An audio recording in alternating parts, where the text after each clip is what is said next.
Медиумите го ловија како непрописно паркира и пазарува, а од денеска за потеклото на Мерцедесот е класа хибрид, возило во кое често може да се забележи председателот на Врховниот суд Јово Вангеловски, одлучи да се занимава и Државната комисија за спречување корупција.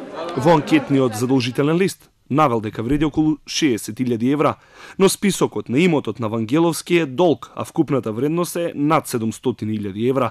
Овие информации од денеска ќе бидат во фокусот и на Државната комисија за спречување корупција, која што едногласно одлучи да го проверува имотот на Вангеловски, но и на уште 4 судии и поранешни судски функционери.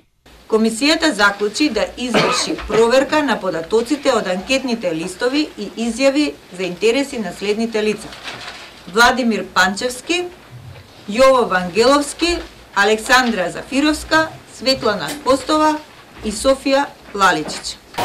Констатирам дека усвоивме.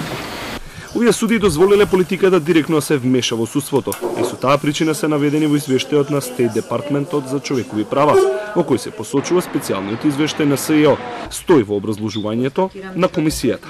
Во Македонија се споменуваат на ваков или онаков начин како дел од нешто што е критикувано, како дел од нешто што во минатото има оставено последици на сегашната состојба во правосудниот систем. Антикорупцијска не застанува кај имотот на судиите. Некои од нив работувале, но дали постои непотизам, тоа ќе се испитува во посебен предмет, како и имотот на еден од челните функционери на ВМРО ДПМН во претходната власт, Милијана Киевски, заедно со уште 20 други поранешни функционери. По собствена иницијатива и по допрен глас, предлагам да пристапиме кон испитување на имотната состојба на Миле Јанакиевски, Илија Исајловски, Кирил Божиновски.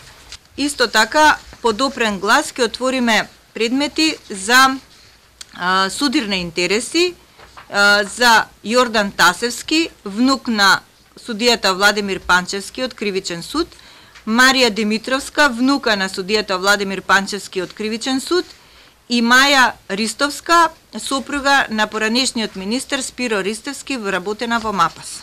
Сомнително за ДКСК е и јавниот оглас за архитектонски бироа, кои во општина Центар цртале планови за 1 денар за 10.000 метри квадратни.